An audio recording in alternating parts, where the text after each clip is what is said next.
master of the house, while the servant tied up the boys' necks in bibs. "What charming children!" said Chichikov as he gazed at the pair. "And how old are they?" "The eldest is 8," replied Manilov, "and the younger one attained the age of 6 yesterday." "Themistocleus," went on the father, turning to his firstborn, who was engaged in striving to free his chin from the bib with which the footman had encircled it.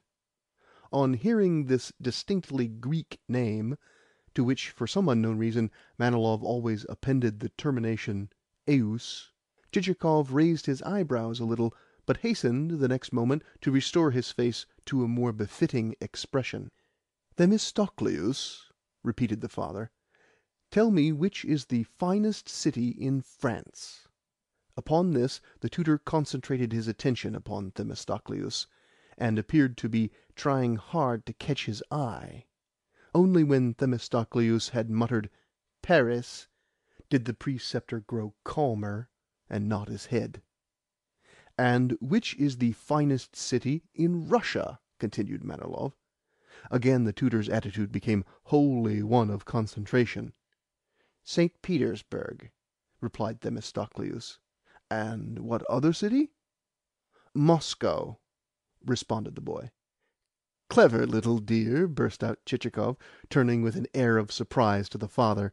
"Indeed, I feel bound to say that the child evinces the greatest possible potentialities." "You do not know him fully," replied the delighted Manilov. "The amount of sharpness which he possesses is extraordinary. Our younger one, Alkid, is not so quick, whereas his brother, well, no matter what he may happen upon, whether upon a cowbug, or upon a water beetle, or upon anything else, his little eyes begin jumping out of his head, and he runs to catch the thing and to inspect it. For him I am reserving a diplomatic post. Themistocleus," added the father, again turning to his son, "do you wish to become an ambassador?" "Yes, I do," replied Themistocleus, chewing a piece of bread and wagging his head from side to side. At this moment the lackey, who had been standing behind the future ambassador, wiped the latter's nose, and well it was that he did so, since otherwise an inelegant and superfluous drop would have been added to the soup. After that the conversation turned upon the joys of a quiet life, though occasionally it was interrupted by remarks from the hostess on the subject of acting and actors.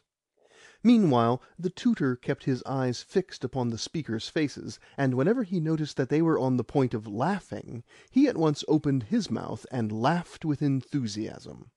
Probably he was a man of grateful heart who wished to repay his employers for the good treatment which he had received. Once, however, his features assumed a look of grimness, as, fixing his eyes upon his vis-à-vis the boys, he tapped sternly upon the table.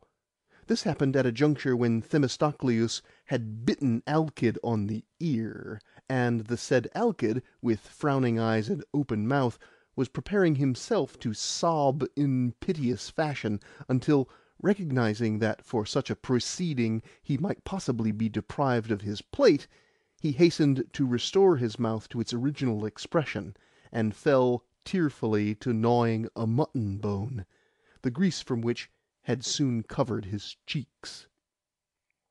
Every now and again the hostess would turn to Chichikov with the words, "You are eating nothing. You have indeed taken little." But invariably her guest replied, "Thank you, I have had more than enough. A pleasant conversation is worth all the dishes in the world." At length the company rose from the table. Manilov was in high spirits, and laying his hand upon his guest's shoulder, was on the point of conducting him to the drawing room, when suddenly Chichikov intimated to him, with a meaning look, that he wished to speak to him on a very important matter. "That being so," said Manilov, "allow me to invite you into my study." And he led the way to a small room which faced the blue of the forest. "This is my sanctum," he added. "What a pleasant apartment!" remarked Chichikov as he eyed it carefully, and indeed the room did not lack a certain attractiveness. The walls were painted a sort of bluish-grey colour, and the furniture consisted of 4 chairs, a settee, and a table, the latter of which bore a few sheets of writing paper, and the book of which I have before had occasion to speak. But the most prominent feature of the room was tobacco, which appeared in many different guises, in packets, in a tobacco jar, and in a loose heap strewn about the table. Likewise, both window-sills were studded with little heaps of ash, arranged, not without artifice, in rows of more or less tidiness. Clearly smoking afforded the master of the house a frequent means of passing the time. "Permit me to offer you a seat on this settee," said Manilov. "Here you will be quieter than you would be in the drawing-room." "But I should prefer to sit upon this chair." "I cannot allow that," objected the smiling Manilov. "The settee is specially reserved for my guests. Whether you choose to or no, upon it you must sit." Accordingly Chichikov obeyed. "And also let me hand you a pipe." "No, I never smoke," answered Chichikov civilly, and with an assumed air of regret.